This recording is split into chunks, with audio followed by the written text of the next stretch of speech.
Life Over Coffee. Conversations for Transformation.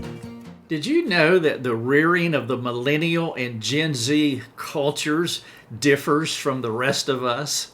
If you were born before 1996, then you were born in another generation, a generation that is not part of the Millennials, not part of the Gen Z. I was born in 1959, so I am several generations back from today. And so the millennial culture, the Gen Z culture, is really different from ours if you are older or born before 1996. The moral lines were more straightforward for you and me. Sin was sin, and it was evident to most anyone. I mean, even the non-Christian community back in my day knew what right and wrong was. I was not a Christian until I was 25. God regenerated me in 1984. But even in the 1960s and 1970s, where I did not know Christ at all, walked in darkness, my mind was futile, my soul was deteriorating, I still knew the difference between right and wrong. Regrettably, today's culture and today's media, they have bombarded the last two generations with an acceptance message. It is a message that says you must accept everybody, you can't judge anyone, and you have to embrace a to each his own worldview. And so what is obvious to you, as clearly taught from the Bible, it is not only questioned by our current generation, but they rebuke it. They confront what we believe as being out of step, as being archaic, as being on the other side of history. There is a great gulf fixed between the millennial and Gen Z cultures and those who came before us. Today, the abnormal is normal. And that is why you need to know that it is okay to be gay. A new message from our deteriorated culture. Now, for those of you who are listening to the podcast, I don't want you to be too shocked. I put the words okay in quotation marks because what I'm saying is that the abnormal has been normalized. And so if you talk to the average Gen Zer, the average millennial about the gay lifestyle, they say it's okay. And if you're shocked by that, as in you don't understand what's going on, then maybe there is a disconnect between your understanding and relevancy to this culture, and just as important, your ability to connect to the culture. We know that it's not okay to be gay, but when the predominant culture and those coming up behind us, the millennials and the Gen Zers, even those in our family, maybe some in your home. I know some in your home because I talk to you. They say it's okay to be gay. We have to understand what has happened. We need to step into our culture. I am not talking about imbibing the culture. I'm not talking about accepting the message. I'm not talking about becoming like them. I am talking about understanding them to help them. This is counseling 101. When someone comes to me with a problem, if I'm going to help them, if I'm going to be a secondary causal agent, cooperating with God, the primary causal agent, as an ambassador to Christ, then just like Christ becoming our first missionary, stepping into our culture and becoming like us, to engage us, to save us, in a way, I have to step into their world. I have to understand their psyche, their soul, how they think, why they think that way, what were the shaping influences that have developed them into the person that they are today. I need to know who I am talking to so that I can take God's word and customize it, not compromise it, customize it. Not compromise it, not change it, but customize it according to the person who is sitting in front of me. Just like Christ did in John 3 with Nicodemus. And then in John 4, Another person, same problem. Nicodemus was unsaved. The woman at the well was unsaved. And he took God's word and customized it to two unique individuals because he took time to understand them so he could engage them. There are many within the Christian community, the older set, that would be me and some of you, where we're still stuck back in our world because we love it. And there is a lot to love in the old America where I come from. And for many of you in first world countries, there's a lot to love in your old world as well, if you are old like I am. But some of us can be so stuck in that culture that we have disconnected from where the world really is. And so therefore, like a counselee, we do not understand them. And some even refuse to understand them. And so when the new culture says it's okay to be gay, we are shocked, maybe angry, maybe fearful and frustrated. Well, I understand that, but we need to know why they say it's okay to be gay. And then we want to understand, not become like, and then we want to customize God's word in order to engage them.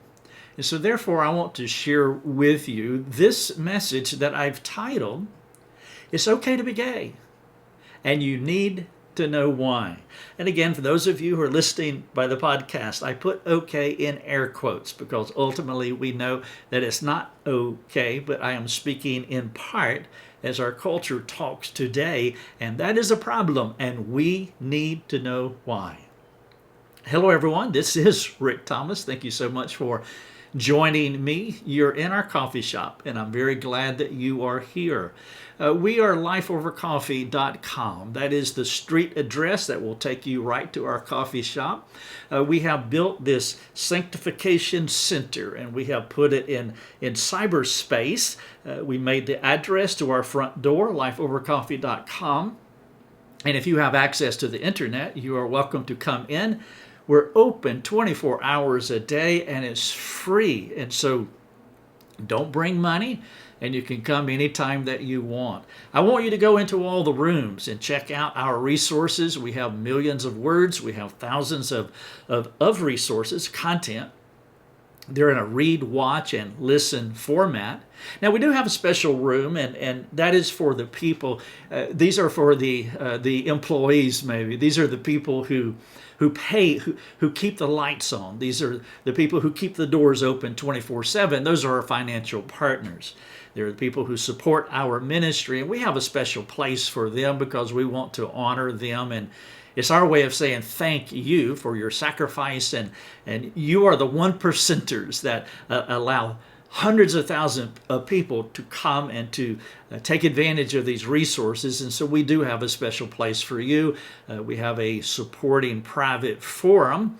And so if you are a supporter, a financial supporter, and you want to engage us, we would love to have that interaction with you. One, to say thank you for underwriting our ministry and making all of these wonderful resources available to so many people, but also to engage you with your most important questions. And so you know where to go. Just jump on our private forum and ask your question if you wish. For the rest, please just mill around and take advantage of the resources. Bring a friend, and you can do life over coffee, and then you can also take it with you as you go and share our resources with others. All right, so I want to talk about this idea that I've titled, It's Okay, in air quotes, to be gay, and you need to know why.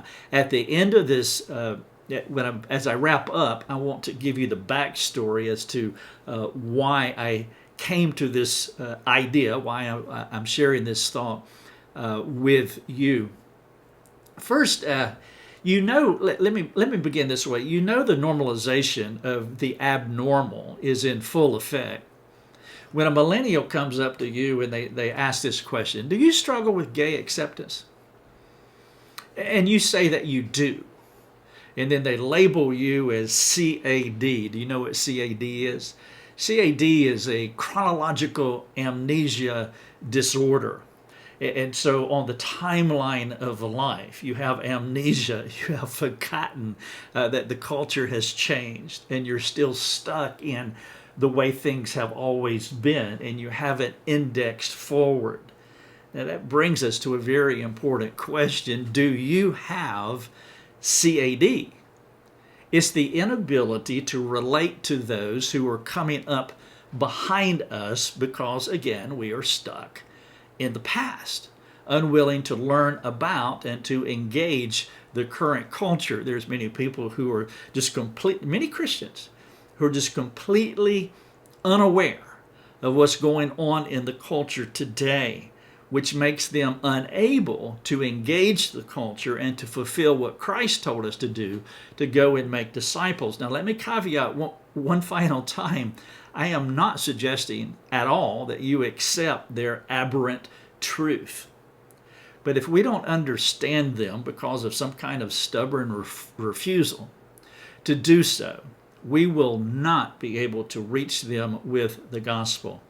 And so as you think about CAD, maybe that is the best chronological amnesia disorder. Maybe that is the best place for us to start. So I want to give you a short assessment. I'm going to ask you some questions to see if you happen to have CAD. Now, let me give you another caveat. CAD is a fake disorder. I made it up. I just made this up. There's no such thing as CAD, but I figure since the DSM-5 collaborators, they do this all the time. They make up fake disorders trying to explain why we do what we do. And so I figured I could make up a disorder too. And so it's important to know that in a tongue-in-cheek way, but then in a most sober and serious way, you really do want to take this diagnosis and you want to see if you're still stuck in the past. And so here are a few questions for you. Number one, the CAD, let's call it the CAD diagnostic test. Have you recently used the acronym VHS when illustrating a point to someone younger than you are? Number two, have you ever heard of tick-tock? If you're thinking of a clock right now, don't worry about it. Just move on. Let's go to number three. Three, do you have an Adele song on your device? Bonus, do you have a device? Double bonus, have you ever heard of Adele? Number four, are the members of your favorite non-Christian band octogenarians? Octogenarians? Props for Mick Jagger and Ron Wood and a few others. Number five, does your desktop computer look like a box? Number six, have you paid more than $5 for a cup of coffee? Number seven, are your clothes about to come back in style? Second question, do you understand why I'm asking this question? Number eight, do you tweet? If you're thinking about bird sounds right now, don't worry about it. Let's just move on to the next question. Number nine, are you more apt to become discouraged or angry with our culture? Or are you more willing to engage our culture with the gospel? And then finally, number 10, do you know why there is a generation of Christians who do not struggle as much as you do with the gay problem? You may have CAD if your answers were in this order: yes, no, no, no, no, yes, yes, no, not sure, no, no, angry, and no. If you answered like that, of the 10 questions that I asked, you have CAD.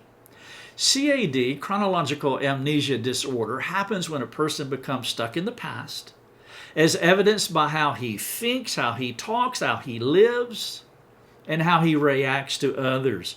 He has not kept up with the times, choosing to surround himself with like-minded individuals who look like him, who thinks like him, who acts like him. He intentionally, or maybe unwittingly, not aware of what he's doing, either intentionally or unwittingly separates from the culture, weakening his ability to connect the gospel to his culture.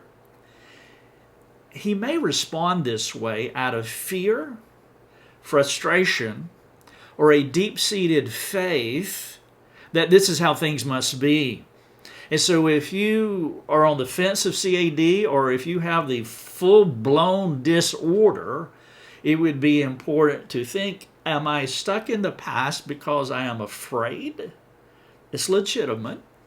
Am I frustrated? Code word angry. Or faith, and this may be the more difficult one, faith. I believe that this is how things ought to be, and I will not move forward or even try to understand what is going on around me. Is it fear? Is it frustration? Is it faith? Jesus said, "Go therefore and make disciples of all nations." Now, I understand that holy huddles have merit because of the legitimate safety and mutual encouragement found in these cloistered communities. I have a very high view of the local church where Christians gather weekly on Sunday morning, and then they gather throughout the week in these what I call holy huddles, tongue-in-cheek. But there is a lot of merit to the safety that can be found in these communities, and also the mutual encouragement as we encourage one another with the message of Christ. But these secluded groups do not factor in our mandate for gospel-centered cultural and missional engagement. And so it's not that one is true and the other is not. Both of these things are true at the same time. We need these secluded private communities for mutual encouragement, instruction in the Word, but we also need to engage our culture. One fuels the other. The first fuels the second. But the CAD person cannot go into the world in relevant and practical ways for the non-compromising, evangelizing purpose of sharing the undiluted gospel with a culture determined to distance itself from God's people and His truth. Our commander-in-chief told us to go into the culture, to cooperate with Him in the redemption of our fallen kind. But unfortunately, too many Christians emulate the white-skinned, white shirt, necktie-wearing missionary engaging a village in East Africa with the gospel. That is not how Jesus engaged His culture. He assimilated into His culture, so much so that Judas had to let his friends know which one was Jesus when they showed up to take Him captive in Matthew 26, verse 48 specifically. Now, perhaps someone is asking, why am I sharing these things with you? Why would I title something "It's okay," in air quotes, to be gay, and you need to know why? Well, here's the backstory. The reason I'm sharing these things with you is because I had a rude awakening a number of years ago when I took our son on a 4-day adventure to the beach. Now, the purpose of the trip was to have the sex talk with him. And so when our children were somewhere between 11 and 12 years old, right in that period, it differed for all three children. Lucia took the girls at different times up to the mountains to have a conversation with each one of them. And our son, he wanted to go to the beach, and so we went to the beach for three and a half days, something like that. And it was a fantastic trip that the Lord truly blessed as we engaged with each other in the most in-depth conversation that we had ever had up to that point, as you might expect. But as we were heading to the beach, something that I did with all three of our children as they were going to have the talk with the girls, I did this, I think it was after they had the talk with their mother. They came home, and then I had another talk, and I call it introducing them to a theology of language. And so on the way to the beach, before we had the sex talk, I began the conversation, a theology of language. Now, what I'm talking about here is that I wanted to begin talking to them about curse words, the use of language, and the language that our culture uses. In fact, I have an article in our coffee shop, lifeovercoffee.com. It's titled "Wise Parents Teach Their Children How to Curse." And the reason that I wanted to do that with our children, because I knew that our culture is not timid. They're not ashamed, and they're very aggressive. And if I don't get out in front of it and teach them a theology of language, how to communicate, specifically the slang and the curse words in our language, they will do it, and they will not do it the way that I would like for them to do it. And so when we had the sex talk with our children, part of the sex talk was what I call a theology of language. And so I would teach them, well, all three of them. I had to teach them the word curse, what the word curse meant. They were not familiar with that. I would talk to them about but, B-U-T and B-U-T-T, and the word damn, D-A-M and D-A-M-N, and why it was spelled differently, and motivations of the heart, and so forth and so on. Now, our goal is to prepare our children for the culture in which they will spend their lives, and so they need to know not just the sex talk, obviously, but they need to understand the culture's language. And so I was glad that the main curse words that our son knew was crap. He was 12 years old, and that was the biggest curse word that he knew. He said he knew the F word and the S word, and I was a little bit shocked by that. But as I began to tease that out, what he was saying, the F word and the S word, he was saying the word fart and the word stupid. Now, those are three words that we never say in our home: crap, fart, and stupid. And so they understood them as bad words. And so when I began to explain curse words to him, well, then he immediately connected that to those three he knew. And again, we just don't say those words because I don't like them. I just don't like them. And that's that. I'll talk about that another time, but I just don't like them. And so, especially the word stupid, because it's hard to make a case for using the word stupid in a kind and gracious way. And so we just don't use those words. But he connected those to curse words, and those were the only curse words that he knew. He had heard more official curse words, but he couldn't define them. And so all of that was vague to him. And so it was kind of sad. It was kind of sad that I had to introduce him to the culture's language. But again, time does not stop for any man. And so he was going to step into his teenage years. And as he hit middle school, where they were going to come in a rush. And the culture would just give him the words and give him the definitions. And so the sex talk was the time, and we decided we might as well just open up the entire can and just this is it. I mean, these are things that you need to know. And so he also he really didn't know what sex was either. He had heard the term, but he didn't know what it was. But there was one thing that he did know. Our son knew the words gay and homosexuality. And so after we were wrapping up our 3-day trip, we went on down.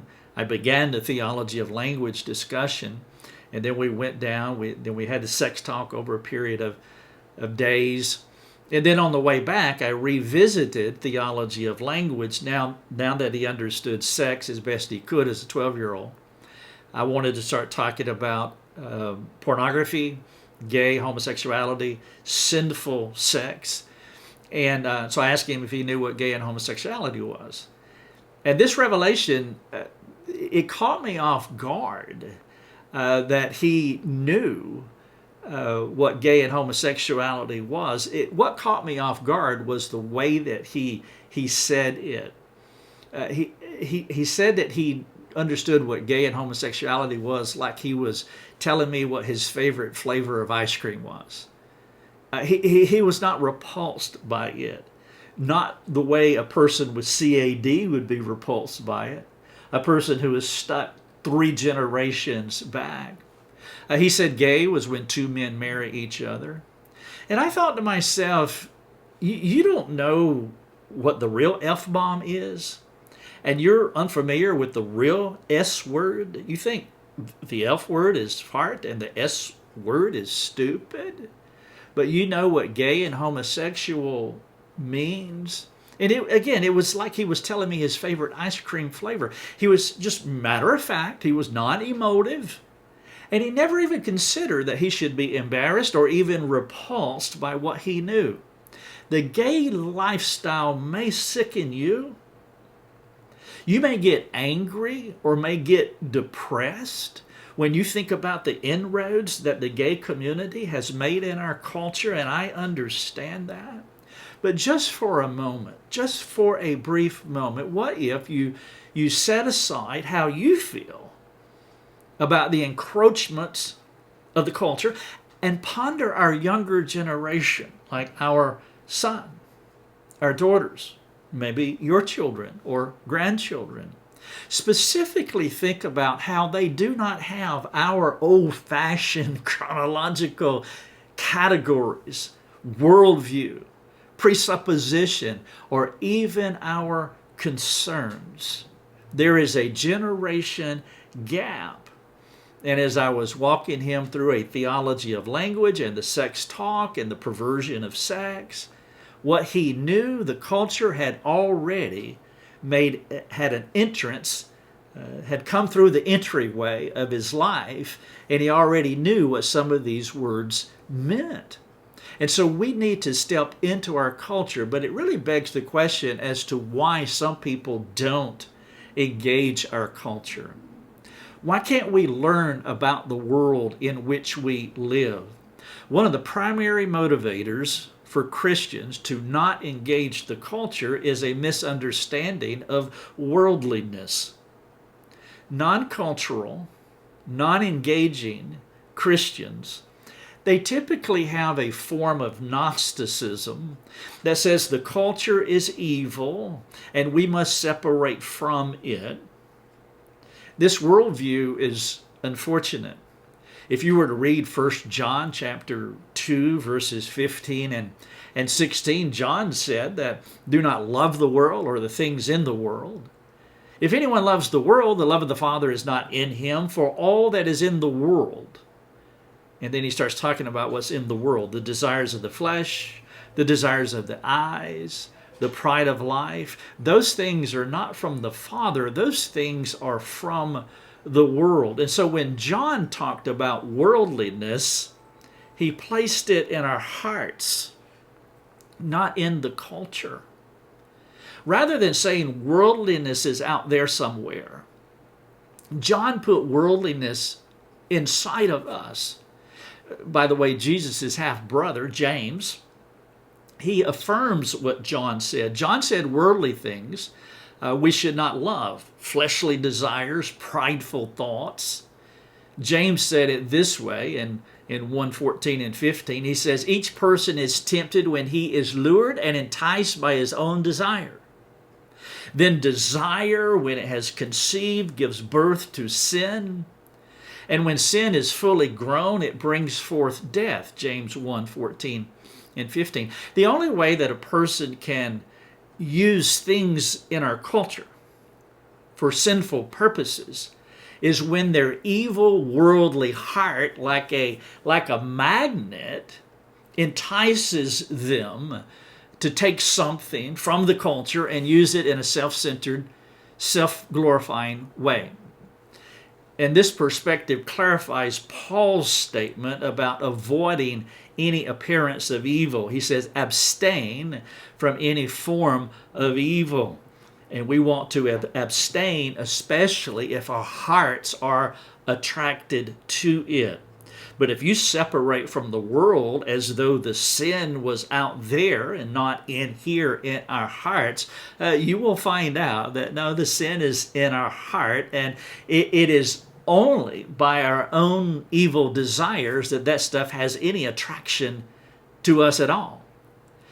If I know I will be lured by the deceitful desires in my heart, then I want to abstain from it, as Paul was saying, so that it cannot connect to the sinful desires of my heart.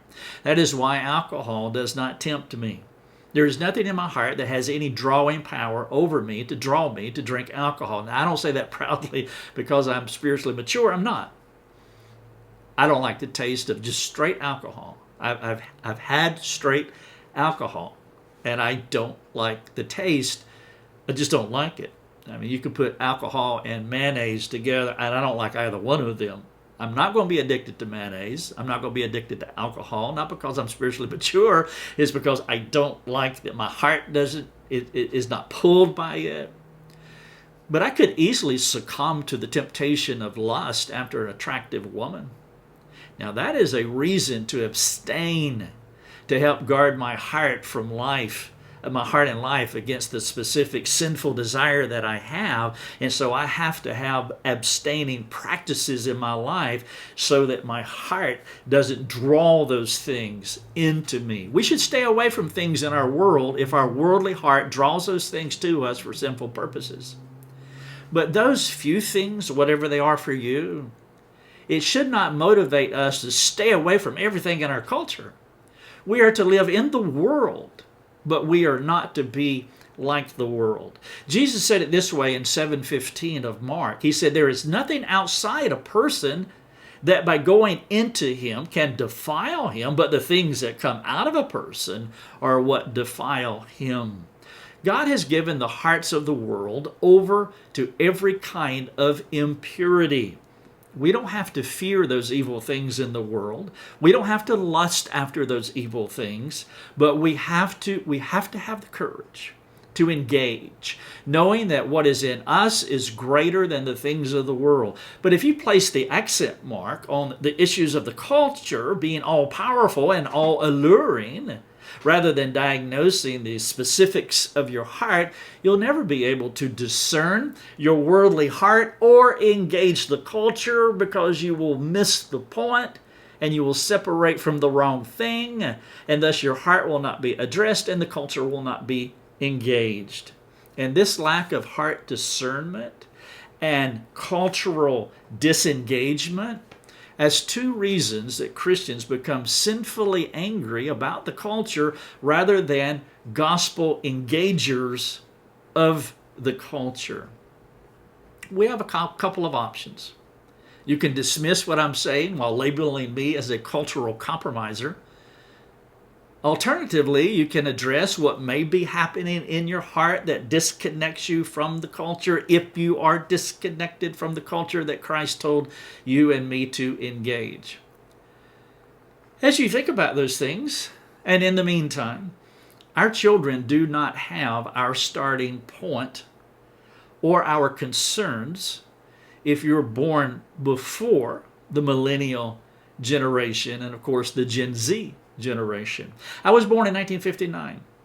Our children were born after 2000. I will not be able to relate to them if I insist that their understanding of things begins 2 decades before they were ever born. How can they understand things through my window, through my worldview? No matter how I describe it to them, they will never be able to fully understand what it was like to be me, to be reared several generations back, to watch live 1969, the first man step on the moon. It was real, by the way. It was not in Arizona nor New Mexico. They will not be able to fully understand what it was like to watch an actual 24-hour news cycle of John Kennedy, Robert Kennedy, and Martin Luther King assassinations. Our son asked me when he was much younger, he said, "Dad, did you study the civil rights movement in school?" I said, Hayden, I studied the civil rights movement in real time. I saw it acted out in my home. My dad was a flaming racist, man. He was a full-blown racist. I saw it acted out in our school, in the streets, in the community. I saw campuses burn in our nation. I didn't study the civil rights movement from a book. I lived it every day of my young life. And many of you have too.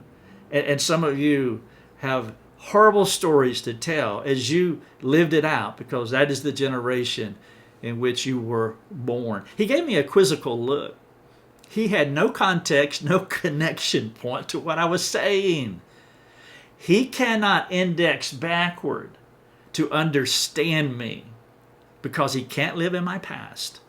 But I can index forward by engaging his present so that I can understand him engage him and hopefully make better sense to him than our nonsensical culture does. I've titled this, It's Okay to Be Gay.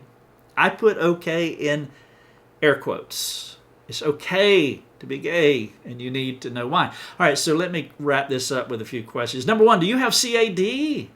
Chronic amnesia disorder. I made it up, okay? It's fake. But those questions are genuine. And maybe you could take my CAD assessment test and see if you're stuck a couple of generations back. Number two, are you opposed to being culturally relevant? Number three, what is it about the culture that you fear as far as your engagement with the culture? Number four, have you trained your conscience to avoid the culture rather than engage it? We don't want to be practical Gnostics where we misinterpret the situation thinking that that is evil and our hearts are not. And so we could train our conscience in a legalistic way to avoid the culture, and we're not fulfilling the mandate of going and making disciples. Number five, do you know how to index forward so you can connect with a generation that is bombarded with the gay agenda so often that it does not repulse them anymore? They can talk about being gay or the gay lifestyle just like they were ordering ice cream.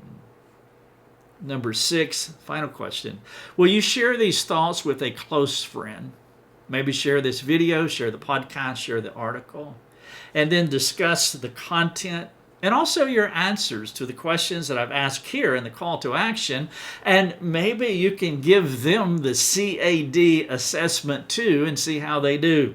Unfortunately, some people equate cultural engagement with compromising the high standards of the gospel.